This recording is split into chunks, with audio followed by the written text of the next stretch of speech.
She was just a girl with nothing. No parents, no home, no hope. Betrayed, abandoned, and forced to survive on the streets, Abike's life seemed destined for despair. Will she survive it? Sit down and find it as we enter this emotional story. The evening sun hung low over Bodija, painting the sky with shades of gold and orange. A small car pulled up in front of a busy restaurant, and a man stepped out, holding the hand of a young girl. It was Abike, her eyes red and swollen from crying. Only a month had passed since her parents had died in a tragic car accident on their way back from the village. Her uncle had been her only surviving relative, and though his heart was heavy, he could not keep her. Life in the city was already hard enough for him. He knelt slightly, looking into her weary eyes.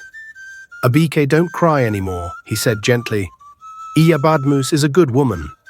She owns one of the biggest restaurants in Ibadan. You will work for her and she will take care of you." Abike wiped her tears with the back of her hand. "Uncle," she asked quietly, "will she send me to school?" Her uncle hesitated for a moment, then smiled. "Yes," she said she would.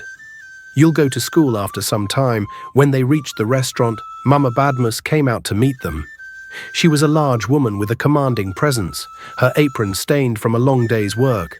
The air smelled of stew and smoke as she wiped her oily hands on a towel. "So this is the girl?" she asked in a firm voice. "Yes, Ma," the uncle replied. "Her parents died recently. Please take care of her." Mama Badmus nodded, sizing Abike up with a quick glance. "Don't worry. I'll look after her. I don't tolerate laziness, but if she serves me well, I will send her to the university." Abike managed a small smile. "Thank you, Ma." That night she lay on a thin mat near the kitchen. The smell of cooked food drifted through the air, but she was not allowed to eat until the next morning.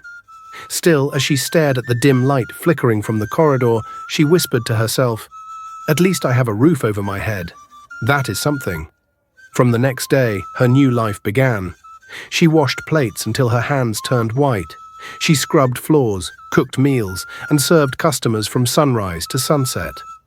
Often she fell asleep sitting up, her body aching with exhaustion. Whenever Mama Badmus caught her resting, she would shout from across the room, "Abike, wake up! Who told you to sleep?" Abike would rise immediately and murmur, "I'm sorry, Ma," before continuing her chores. Every night, despite her pain, she found a reason to smile. "If I serve her well," she told herself, "she will send me to school. One day I will wear my uniform again." But one night, as she lay quietly on the floor near the kitchen, Abike overheard Mama Badmus speaking on the phone in the sitting room. Her loud laughter echoed through the walls. "She thinks I'll send her to school," Mama Badmus said scornfully. "Let her work first. She is still a small girl." Abike froze. The words pierced through her like a knife. Her heart began to pound as tears welled up in her eyes. "Did I hear her right?" she thought, her mind racing. She turned to face the wall, pulling her thin wrapper over her body, pretending to sleep. But her heart was restless. Something deep inside her whispered that the promise she had believed in so faithfully might never be real. That night, as the kitchen grew silent, Abike made herself a quiet vow to keep working, but to never again place her hope in empty promises. Weeks slowly turned into months. Abike's life fell into a rhythm of endless work, washing plates, serving food, scrubbing floors, and smiling through exhaustion. Yet she remained the most diligent worker in Mama Badmus's restaurant. Customers admired her cheerful spirit and quiet dedication. One afternoon, as the sun poured its golden light through the open windows, a middle-aged man eating rice and stew looked up at her. "Small girl," he said kindly, "why do you work so hard?" Abike smiled politely and wiped the table beside him. "My auntie promised to send me to school," she said softly. "I just want to make her proud." The man paused, his expression softening. "You are a good girl," he said, nodding slowly. "Keep it up." Abike smiled again and continued her work, unaware that the man's pity came from what many in the neighborhood already knew. 19 girls had worked for Mama Badmus before her. None had gone to school. Each had been dismissed when they dared to ask about the promise. One evening, as Abike was mopping the restaurant floor, another woman working there leaned closer and whispered, "Abike, don't trust that woman too much." Abike looked up, startled. "Why?" she asked. The woman sighed. "She said the same thing to the girl before you. Promised her school. When the girl asked after 2 years, she sent her away." Abike froze, her hands trembling on the mop handle. "But she told my uncle she would help me," she murmured. The woman shook her head sadly. "Just pray, my dear." That woman never changes. That night, Abike knelt on her small mat beside the kitchen, her hands clasped tightly, tears streaming down her cheeks. "God," she whispered, "please touch her heart. Don't let her send me away like the others. I just want to go to school." The next morning, her prayers were met with shouting. "Abike!" Mama Badmus' voice thundered from across the restaurant. "Why didn't you wake up early?" "I did, Ma," Abike replied quickly, trembling. "I was cleaning the kitchen." "Don't talk when I'm talking," Mama Badmus barked, her face dark with anger. "You're beginning to behave like a madame now, right?" Abike bowed her head, blinking back tears. Customers were already arriving, so she swallowed her pain and returned to serving food, her eyes red, but her smile steady. As she carried a tray across the room, she noticed a man sitting alone in the corner. He had been there several times that week, quiet, reserved, always watching her with an unreadable expression. For a moment, their eyes met. The man's gaze was calm but piercing, as though he saw something in her that others could not. Abike quickly looked away, her heart beating fast. That night, lying on her mat, she couldn't stop thinking about him. "Who is he?" she wondered. "Why does he look at me like that?" She had no idea that the mysterious man who watched her that day would soon change her life forever. Sunday morning came with the sound of laughter and clinking plates. The restaurant was full, packed with customers who had come after church, dressed in bright lace and perfumes that mixed with the aroma of freshly cooked stew. Abike moved from table to table, smiling as she served food, though her body ached from exhaustion. She balanced a tray of steaming soup bowls, her hands trembling slightly from fatigue. Then, in one terrible second, the tray slipped from her grasp. The crash echoed across the room. Hot soup splashed on the floor, broken pieces of plates scattered everywhere, every head turned. From the corner of the room, Mama Badmus rose from her chair like thunder about to strike. Her eyes blazed. "Abike," she screamed, "you this useless girl, do you think food grows on trees?" Abike froze, her heart pounding. Then she quickly knelt down, tears already forming in her eyes. "I'm sorry, Ma. Please, I didn't mean to. It was a mistake." "Keep quiet," Mama Badmus snapped, her voice cutting through the silence. "Every day you break something. Do you think I picked money from the road to buy this plate?" Abike shook her head desperately, her tears falling faster. "Please, Ma. Forgive me. It won't happen again." But her begging only fueled Mama Badmus' anger. The woman stormed into her room and returned with a small nylon bag, Abike's only possession. Without hesitation, she flung it toward the door. "Get out of my house today," she shouted. "I don't want to see you again."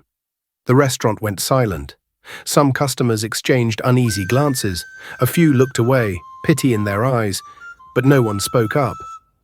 Abike crawled forward and held Mama Badmus's leg, her voice trembling. "Please, Ma. Let me stay till night. I have nowhere to go. Leave!" Mama Badmus yelled, jerking her foot away. "Before I call the security." Abike realized there was no mercy left. With shaking hands, she picked up her small bag and stepped outside. The sun was setting. The sky glowed orange and the busy streets slowly quieted. People watched as the young girl walked away, her head bowed, her tears soaking her cheeks. She kept walking, past the market, past the noisy junction, until her legs felt too heavy to lift. That was when she saw an uncompleted building by the roadside. The walls were rough, the floor covered with sand and stones, but it was all she had. She sat in a corner, clutching her bag to her chest. Hunger burned in her stomach. Her clothes were stained, her feet dusty. She looked up at the darkening sky and whispered, her voice breaking, "God, why me?" The wind blew gently through the open windows, carrying the smell of rain. Abike pulled her wrapper tightly around her and muttered to herself, "I'll sleep here tonight. Maybe tomorrow will be better."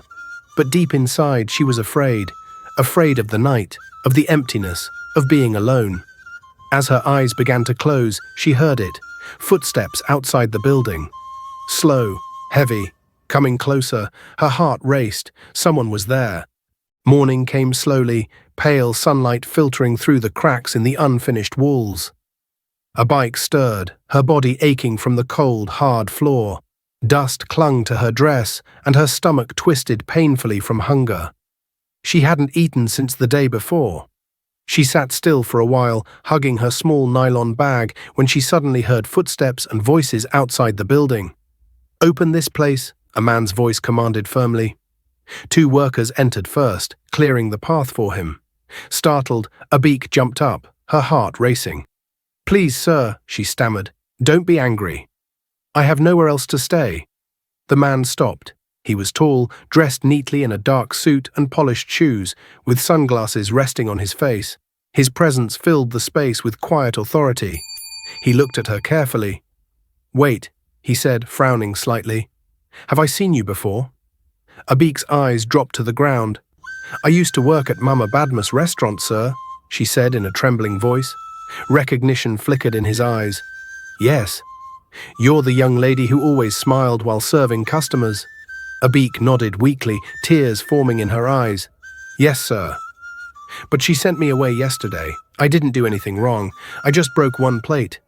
Please, I have nowhere to go." The 2 workers glanced at each other, pity in their eyes. The man, Mr. Douglas, remained silent for a moment, his face unreadable.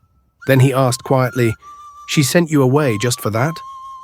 Abike nodded again, wiping her tears with the back of her hand.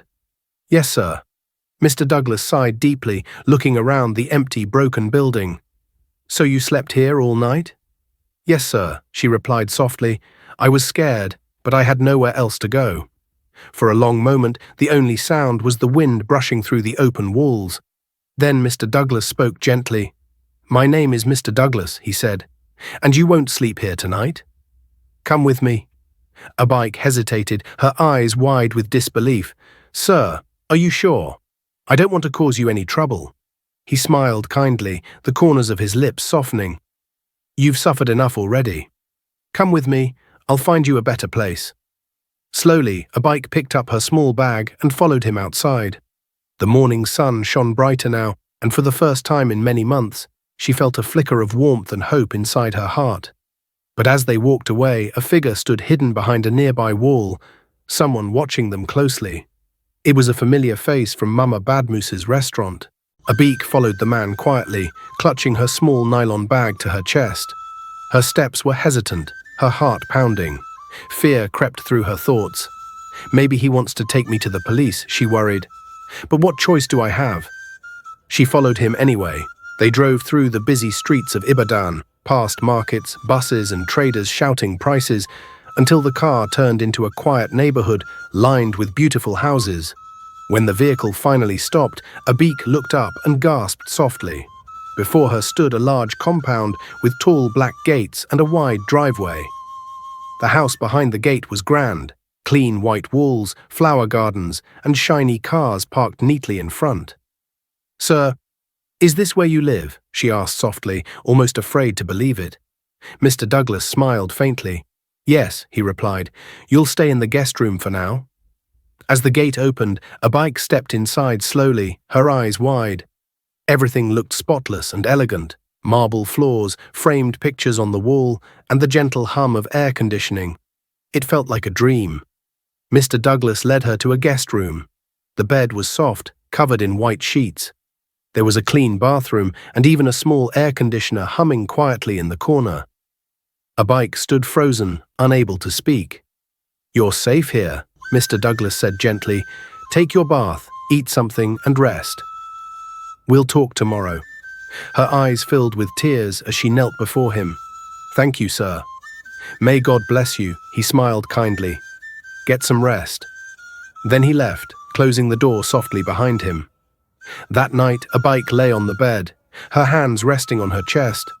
The mattress felt like heaven compared to the cold floor she had slept on the night before. Tears rolled down her cheeks, but this time they were tears of gratitude. "God," she whispered, "thank you for sending me a helper. Yesterday I had nothing. Today I'm sleeping in a house like this. She smiled faintly and whispered another prayer for Mr. Douglas before closing her eyes. But just before she drifted into sleep, the memory of that shadowed figure near the uncompleted building flashed in her mind. Her heart began to race again. Who was that person watching us, she thought. Outside the big house, the night was silent, until the soft sound of a car engine broke through the calm. A sleek black car stopped quietly by the gate. The door opened slowly and a woman stepped out, her face hard, her phone glowing in her hand. It was Mama Badmus. Life began to change for Abike. With the help of Mr. Douglas, she was enrolled in an evening school not far from the house. Every morning, she helped Mama Douglas with house chores, and in the evenings, she went to school with her small bag of books. Abike worked hard, harder than anyone expected. Many nights, she stayed up late reading by torchlight, her eyes tired but full of determination. Sometimes Douglas would pass by her door and see her bent over her books. He would smile quietly to himself. One night, he knocked gently on her door. "Abike, you need to rest too," he said kindly. "You're working too hard." She smiled up at him. "Uncle Douglas, I don't want to waste this chance. You gave me hope. I must make you proud." Douglas nodded slowly, a warm smile on his face. "You already make me proud." Months passed like the wind. Abike wrote her WAEC and later JAMB exams. When the result came out, she could not believe her eyes. She screamed so loud that Mama Douglas dropped the broom she was holding. "Uncle Douglas! Uncle Douglas!" she shouted, running down the stairs. "I got it!" Douglas rushed out of his study. "What is it?" Abike waved the paper in her hand, her voice shaking with joy. "I passed, sir. The school accepted me. I will study accounting." Douglas smiled widely, joy lighting up his face. He hugged her tightly, just like a proud father would. "You deserve this, my dear. You worked hard for it." Mama Douglas came out, clapping her hands with excitement. "Ah, Abike, I told my son that you will make us proud. God will bless you, my child." Abike knelt down to thank them both, tears of happiness running down her cheeks. Years rolled by. In the university, Abike became known as one of the brightest students. She was quiet, humble, and always ready to help others with their notes. Her lecturers often said, "That girl will go far in life." Sometimes at night, Abike would sit alone under a big tree in the school compound, looking at the stars. She would remember her past, the shouting, the hunger, the pain. And softly she would whisper, "If only Mama Badmus could see me now." But she didn't know. Very soon, she was going to see Mama Badmus again, in a way she never expected. That same night, as Douglas sat in his room going through some documents, his phone rang. He answered. A low voice spoke from the other end. "Sir, someone has been asking questions about that girl." "Abike." Douglas froze. "Who?" he asked slowly. But the line went silent. It was a bright afternoon on campus. The sun was high, and laughter filled the small restaurant near the university gate. Abike sat with two of her friends, eating rice and stew. They chatted happily about school and their upcoming exams. For the first time in a long while, Abike felt at peace. But as she lifted her spoon, her eyes caught someone sitting across the room, someone she never thought she would see again. Her hand froze. It was Mama Badmus. She looked exactly the same, loud makeup, shiny gold earrings, and her proud expression. But when their eyes met, something changed. The spoon in Mama Badmus's hand slipped and fell to the floor. "Abike?" she said slowly, her eyes wide with disbelief. Abike stood up calmly. "Good afternoon, Ma." The whole restaurant went silent. Even the sound of plates stopped for a moment. "Is that really you?" Mama Badmus asked again, her voice trembling. "Yes, Ma, it's me." Mama Badmus stared at her from head to toe. "What? What are you doing here? Are you working in this place?" Abike gave a gentle smile. "No, Ma. I'm a student now. I study accounting here at the university." Whispers spread across the restaurant. Everyone was watching. "You? A student?" Mama Badmus said in shock. "How is that possible?" "Who helped you?" Abike looked at her quietly. "God sent someone to help me, Ma." For a long moment, there was silence between them. Then Mama Badmus's face softened. Her voice broke. "Abike, I didn't know." I was only trying to. Abike raised a hand gently. It's all right, Ma.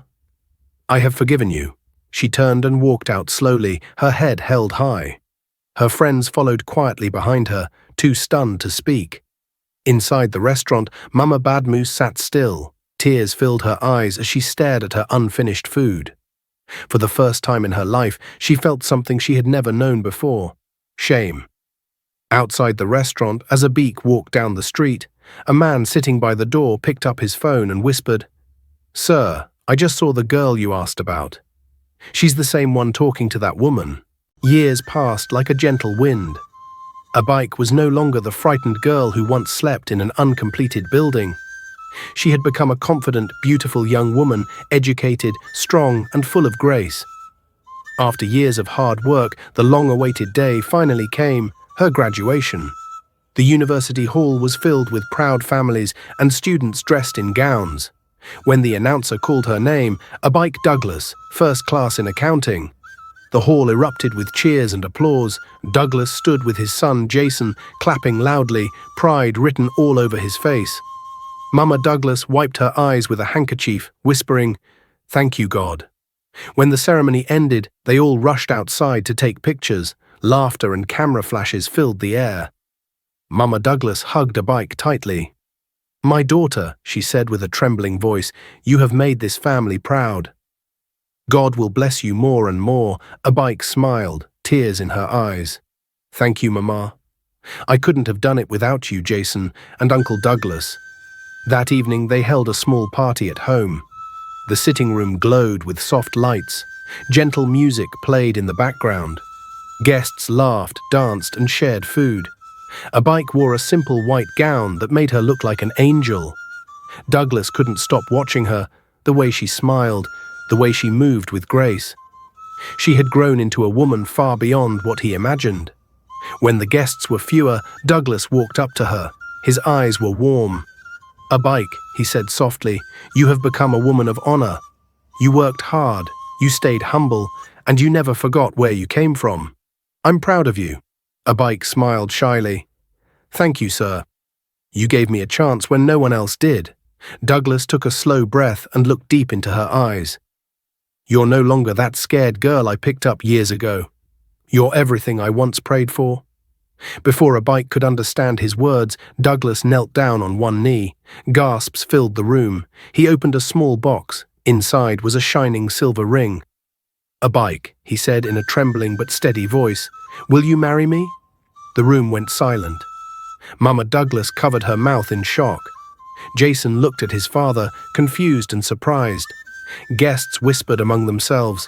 Abike stood frozen. Her heart was beating so fast she could hear it in her ears. "Uncle Douglas," she whispered, her voice shaking, I don't know what to say." She looked into his eyes that had once saved her life, but deep in her heart, she didn't know if what she felt was love or just gratitude. She was about to speak when suddenly a loud voice echoed from the doorway. "Don't say another word." Everyone turned sharply. A tall woman stood at the entrance, her eyes burning with anger, a face Abike had never seen before, yet something about her made her blood run cold. The music stopped. Every face turned toward the door. Standing there was a tall woman in a red gown, her expression sharp, her eyes filled with fire. The sound of her heels echoed as she walked in slowly, each step slicing through the silence.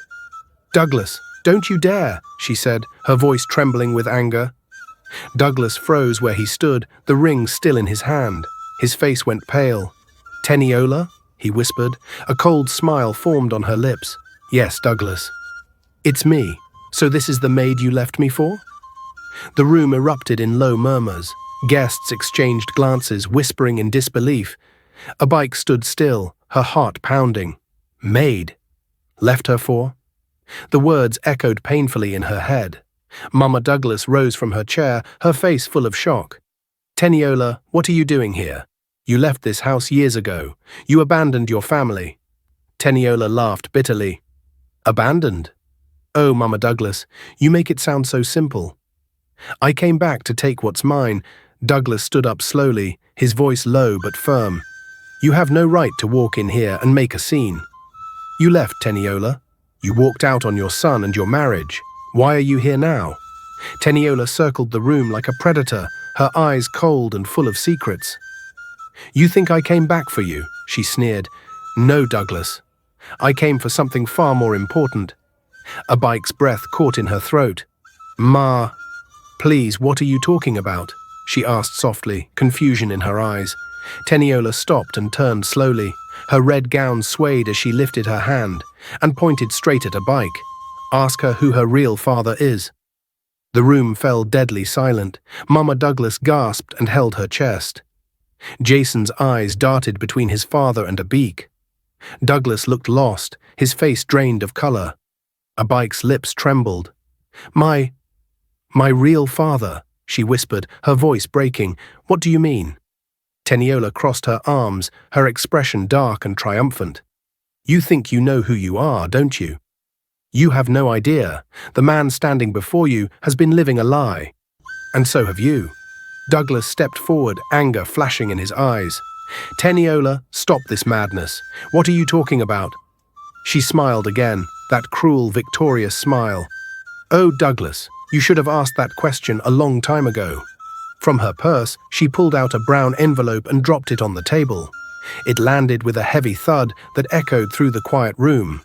The truth is inside this, she said slowly, her eyes never leaving Abike. Open it, and your whole life will change. The guests held their breath. Douglas stared at the envelope, afraid to touch it. Abike's knees felt weak as she took a small step backward.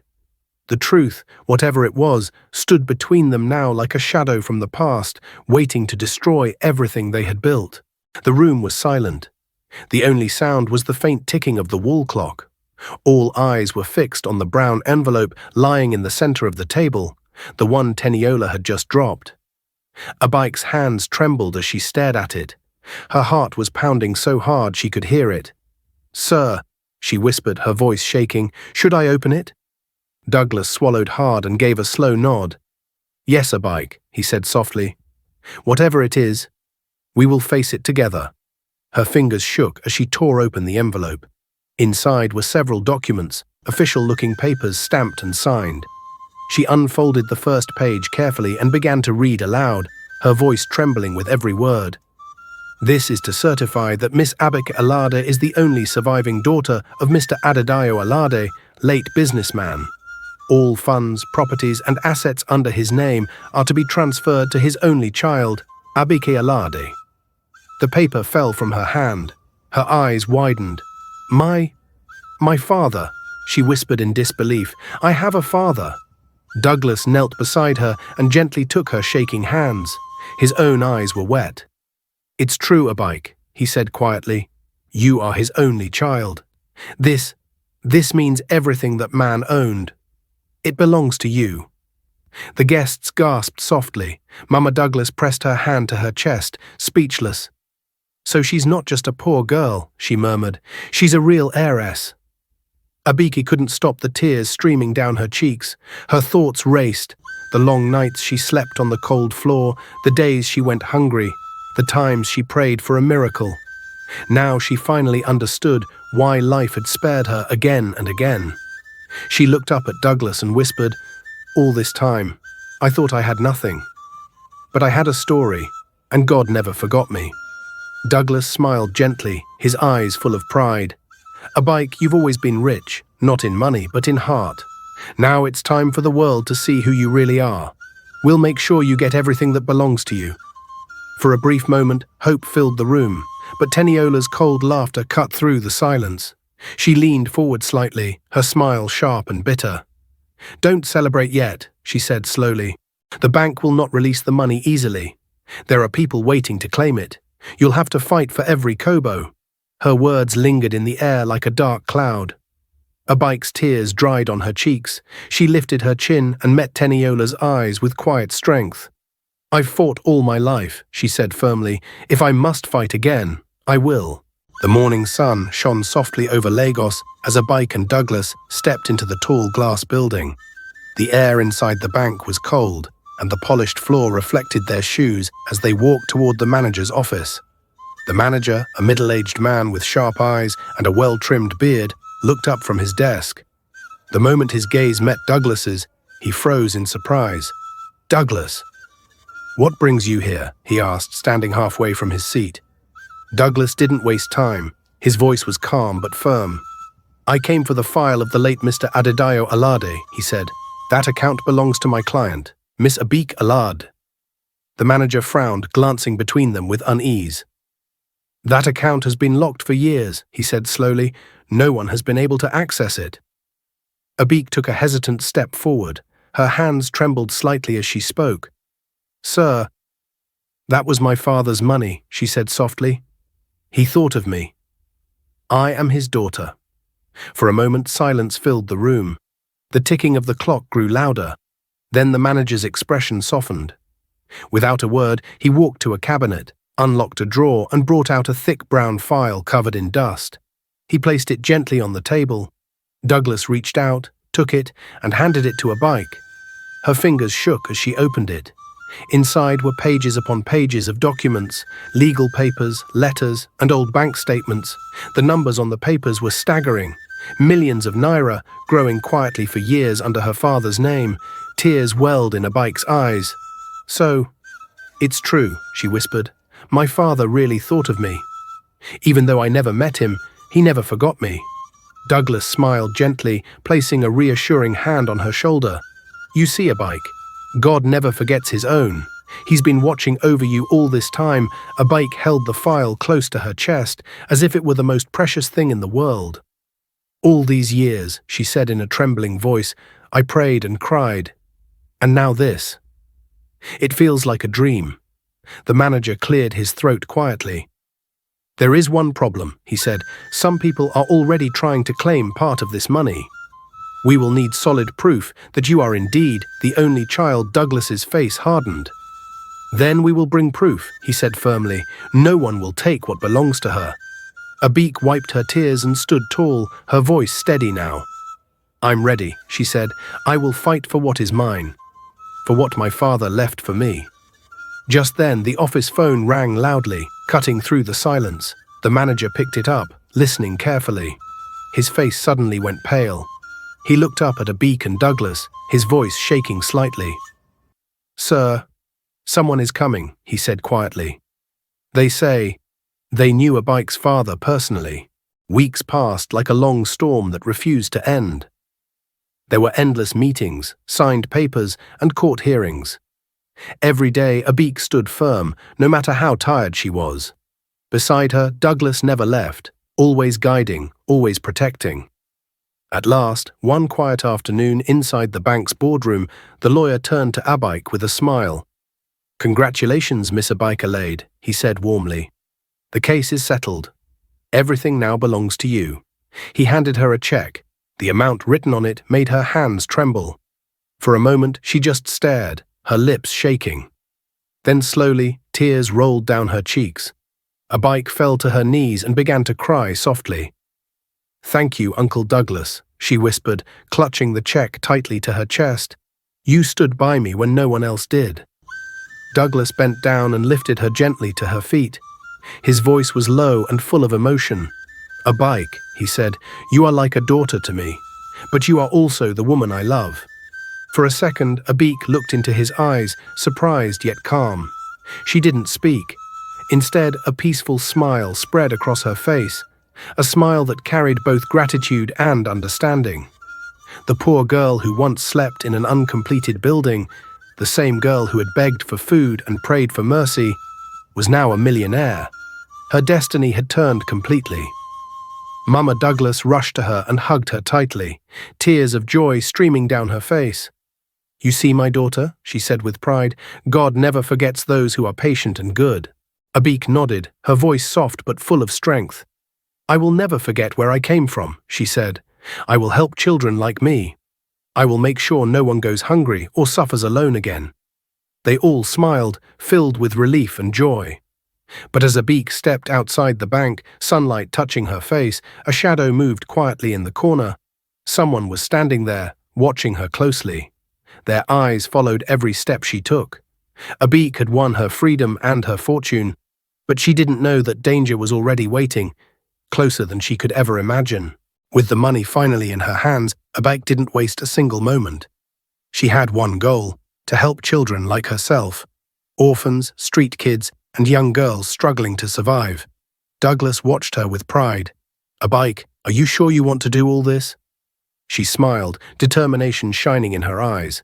"Yes, sir. I know what it feels like to have no one. I don't want others to suffer like I did." Together, they opened a small foundation in Ibadan. Abike named it Hope for Tomorrow. On the first day, children came from everywhere, hungry, dirty, and frightened. Abike knelt, hugged them gently, and whispered, "Don't worry. I will take care of you. You are not alone anymore." Douglas smiled warmly. "You have a big heart, Abike. God truly gave you strength, but not everyone was happy." Word of Abike's newfound fortune and her foundation reached Mama Badmus. One evening, a message arrived. "Meet me tomorrow. We need to talk." Abike frowned. "Mama, should I go?" Douglas shook his head slowly. "Be careful, Abike. Remember the past. Don't let anyone take your peace." Abike nodded. "I'll be careful. But I must face her. I need to know why she sent me away all those years." That night, Abike couldn't sleep. Outside, under the dim light near her car, a shadow moved silently. Someone was watching her. Again. The next morning, Abike arrived at the foundation early. She was arranging books and food when a car stopped at the gate. She looked up and froze. It was Mama Badmus. Abike's heart began to race. "Ma, what are you doing here?" Mama Badmus walked in slowly. Her face was serious, but there was a trace of shame.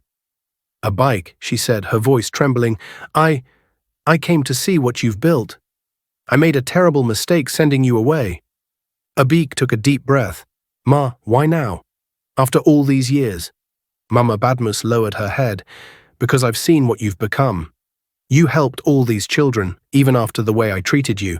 I'm proud of you, Abike. I just wanted to say, I'm sorry." Abike's eyes softened. "Ma, it hurt, but I forgive you. You must learn to treat others with respect. That's all I ask." Douglas stood nearby, arms folded. "Abike," he said gently, "remember, forgiveness is for your peace, not for her." Mama Badmus nodded, tears in her eyes. She looked around at the children and whispered, I hope you'll let me help too." Abike smiled faintly. "Yes, Ma. But you'll have to work hard and follow the rules. These children depend on us." The children whispered among themselves, "Isn't that the woman who treated her badly?" Abike laughed softly. "Yes, but now she wants to help." Just when things seemed peaceful, a loud honk shattered the silence. A black car stopped abruptly at the gate. The door opened and someone stepped out, their face hidden under a dark cap. The black car had been parked outside the foundation for a long time.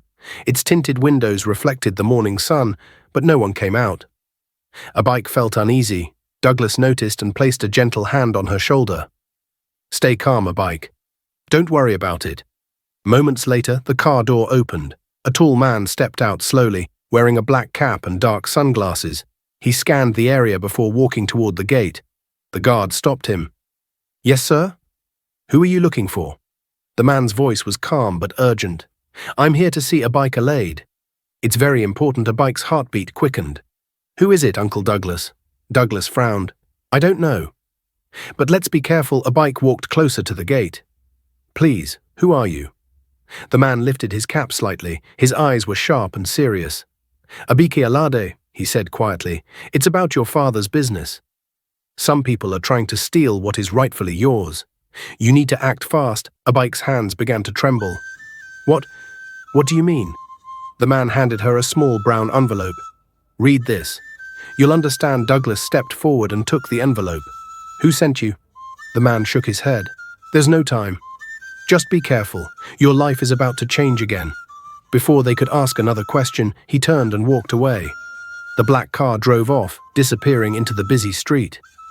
Abike opened the envelope slowly. Inside were documents, proof that someone had tried to claim part of her father's fortune illegally. Her eyes widened. "Uncle Douglas, we have to stop them." Douglas nodded firmly. "Yes, Abike. God brought you this far, and we won't let anyone take it from you now." Cliffhanger.